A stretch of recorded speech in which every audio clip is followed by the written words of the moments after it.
स्वागत है आपका हमारे YouTube चैनल CCH क्लासेस में। हर दिन की तरह आज हम फिर उपस्थित हैं नए क्लास के साथ में। जैसा कि आप जानते हैं कि इस चैनल पर हम आपको क्लास 6 का मैथ और मैथ से जुड़े विभिन्न प्रकार के सवाल एक्सरसाइज को हम हल करते हैं। तो आइए आज के इस क्लास में कुछ नया सीखते हैं। आज हम सीखेंगे एलसीएम के बारे में। एलसीएम क्या होता है और उसके प्रश्नों को किस प्रकार से हल किया जाता है। आइए आज का क्लास शुरू करते हैं। आपके सामने आप देख रहे हैं लिखा हुआ है HCF। इसे हिंदी में महत्तम समापवर्तक कहते हैं और अंग्रेजी में हाईएस्ट कॉमन फैक्टर। हाईएस्ट का पहला लेटर H होता है, इसलिए इसे H लिखा गया है, और कॉमन का पहला लेटर C और फैक्टर का पहला लेटर F। इस प्रकार से हम इसे हाईएस्ट कॉमन फैक्टर को शॉर्ट में LCF HCF कहते हैं। ठीक है, तो अब हम समझते हैं कि यह हाईएस्ट कॉमन फैक्टर क्या है। आइए पहले फैक्टर को समझते हैं। फैक्टर क्या होता है?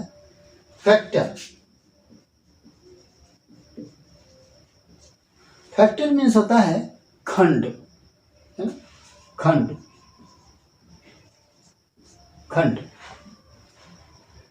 कॉमन का मीन क्या होता है? कॉमन मीन्स क्या होता है?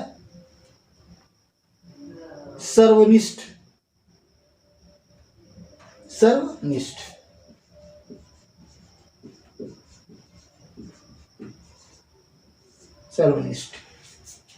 और हाईएस्ट का मतलब होता है अधिकतम या सबसे बड़ा।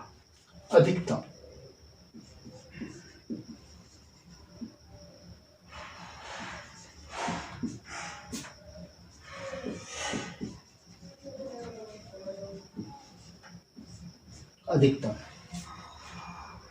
तो अब आइए खंड क्या है, सर्वनिष्ठ क्या है, अधिकतम क्या है, इसे हम एक उदाहरण से समझते हैं।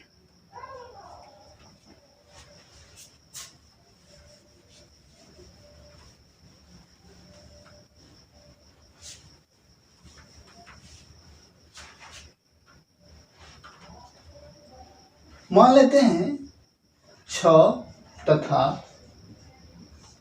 12 हमें दो संख्याएं दी गई हैं।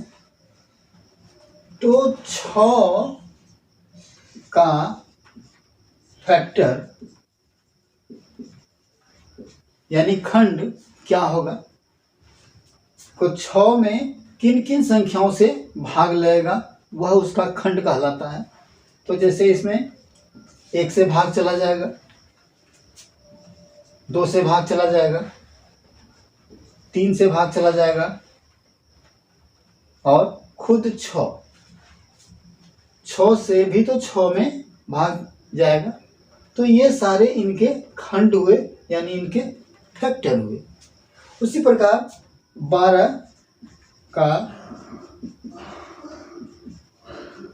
फैक्टर क्या होगा? 1 होगा, ठीक है, 2 होगा, 3 होगा, 4 होगा, 6 होगा और खुद 12 होगा। ठीक है, तो ये इनके फैक्टर हो गए 6 के और 12 के। अब हमें कॉमन देखना है, सर्वनिष्ठ जिसको बोलते हैं, यानी दोनों में जो समान है, कॉमन है ना। तो क्या देखते हैं कि यह 1 कॉमन है, ठीक है, फिर क्या है, यह 2 भी कॉमन है ना, यह 3 भी कॉमन है और यह 6 भी कॉमन है। ठीक है, तो इसे हम लिखते हैं कॉमन। कॉमन क्या क्या हुआ? 1 हो गया, 2 हो गया, 3 हो गया और 6 हो गया। ठीक है, कॉमन हो गया 1 2 3 और 6। अब हाईएस्ट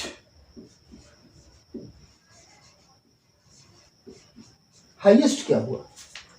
तो 1 2 3 6 यह जो कॉमन हुआ, इसमें से सबसे बड़ा खंड क्या है जो दोनों में कॉमन है? तो सबसे बड़ा यह 6 ऐसा खंड है जो दोनों में कॉमन है ना? इसलिए इसका हाईएस्ट क्या हो गया? कॉमन 6। इसलिए HCF क्या हो गया? 6। आई समझ में? इस तरह से हम HCF को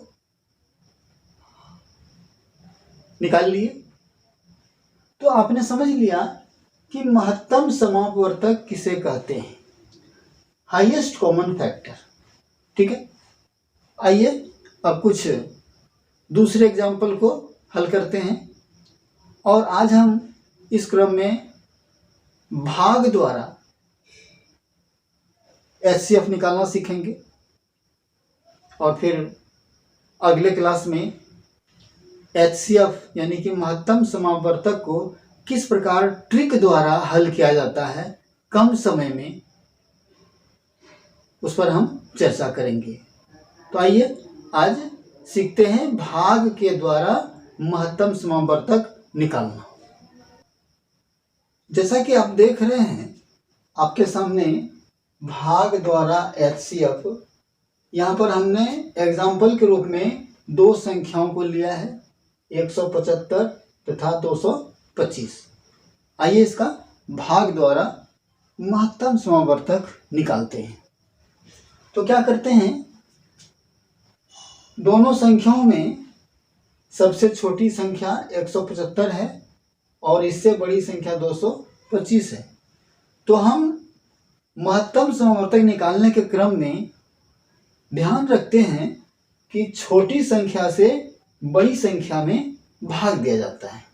ठीक है, तो आइए हम भाग देते हैं। 175 से भागा करेंगे 225 में।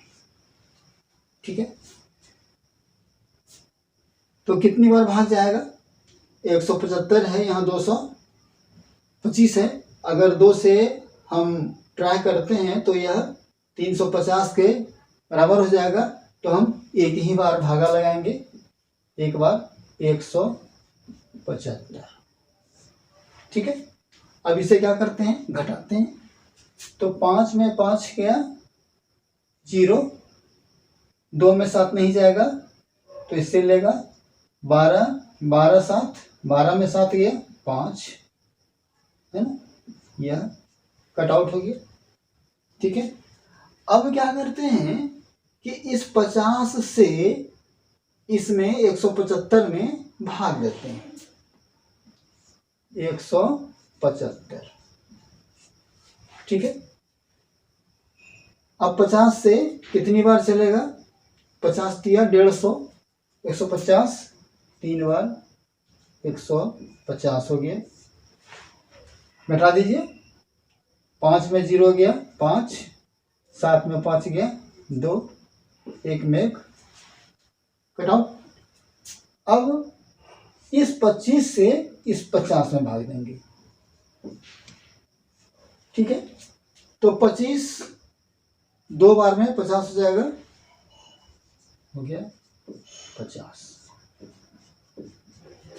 ठीक है, तो इस प्रकार इस 25 से पूरा भाग लग जाता है। इसलिए 175 तथा 225 का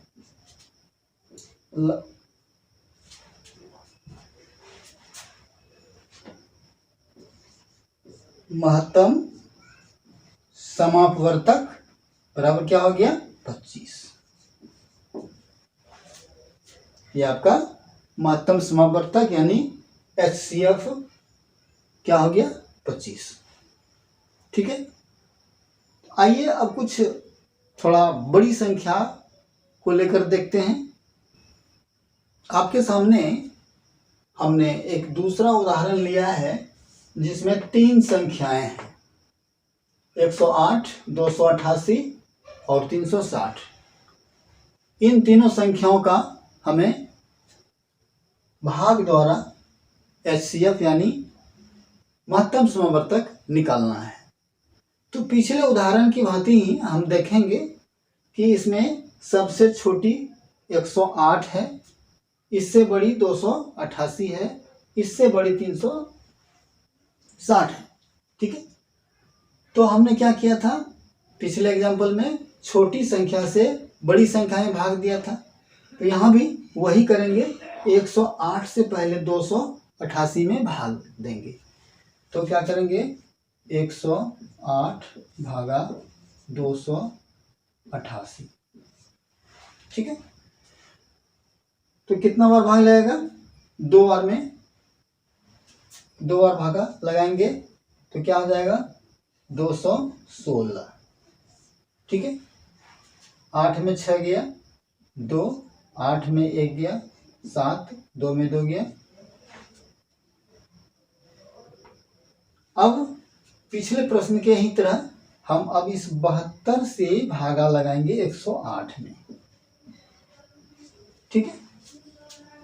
72 कितनी बार भाग लगेगा 72 से, तो 2 बार में तो इससे ज़्यादा हो जाएगा, इसलिए 1 बार ही लगेगा 72। ठीक है। 8 में 2 गया 6 और 10 में 7 गया 3। ठीक है। और फिर 36 से भागा लगाएंगे 72 में। तो 36 को अगर 2 बार गुना करते हैं तो 72 हो जाता है। तो 2 बार 36 दूनी 72। ठीक है। इस तरह घटा देने पर हमें कुछ नहीं बचा, इसीलिए यह जो 36 हुआ, 36 से पूरा पूरा भाग लग गया। तो क्या हुआ, यह इन दोनों का महत्तम समवर्तक हुआ। ठीक है। तो अब क्या करते हैं, इस संख्या से इस तीसरी संख्या में भाग लगाते हैं। ठीक है। 36 भागा 360। ठीक है। 36 से भागा लगाएंगे तो 1 बार लगेगा, 2 अंक में 1 बार। 6 में 6 गया कुछ नहीं, और 3 में 3 गया कुछ नहीं, 0 आया। ठीक है। तो इसे अगर हम 0 से गुना करते हैं 0 में रह जाएगा 0। इस प्रकार 36 से हमारा 360 पूरा पूरा विभाजित हो जाता है। इसलिए यही 36 जो हुआ, यह तीनों संख्याओं का महत्तम समवर्तक हुआ, यानी HCF बराबर 36 हुआ आंसर। ठीक है। बहुत ही आसान है।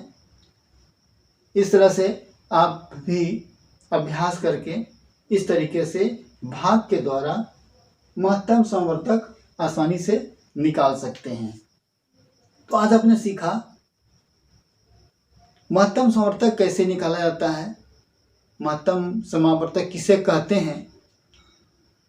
अगले क्लास में हम बताएंगे महत्तम समवर्तक निकालने की नई विधि, जैसे आप शॉर्ट ट्रिक भी कह सकते हैं। बहुत ही आसान होगा आपके लिए आगे की कक्षाओं में सवाल को हल करने के लिए। तो आज का क्लास कैसा लगा इसे आप कमेंट कर ज़रूर बताएं, और साथ ही वीडियो को लाइक करें। अगर चैनल पर नए हैं तो चैनल को सब्सक्राइब भी ज़रूर कर लें। तो फिर मिलते हैं अगले क्लास में, तब तक के लिए जय हिंद।